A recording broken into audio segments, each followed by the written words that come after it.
मी माझ्या मूळ प्रश्नामध्येच विचारलं होतं की हा 42,242 जो हेक्टर फिगर आलेला आहे तो मुळात मी जनरेट केलेला आहे, तो सरकारकडे कसा आला, हाच माझा विषय होता.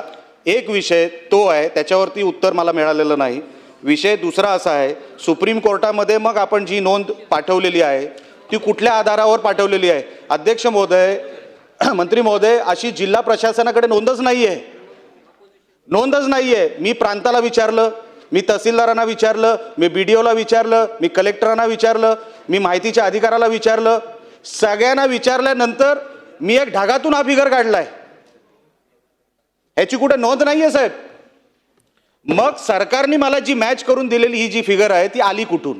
अध्यक्ष महोदय, खरं तर माननीय निलेश राणेजी, हे जे फिगर्स आहे ना, हे फिगर्स काही ठीक आहे, तुम्ही वेगळा सर्वे केला असेल त्याबद्दल माझं दुमत नाही आहे, पण ऑलरेडी हे सुप्रीम कोर्टाला माझ्याकडे ॲफिडेविट आहे सुप्रीम कोर्टातलं, जे ॲफिडेविट तेव्हा दिलं होतं.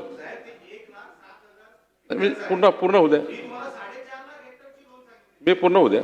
त्याच्यामध्ये ही गोष्ट खरी आहे की त्यांच्या मतदारसंघ जिल्हा हा संपूर्ण आरक्षणामध्ये भरकटलेला आहे. म्हणजे कसं त्या जिल्ह्याने आता खूप अडचणीत आलेला जिल्हा आहे.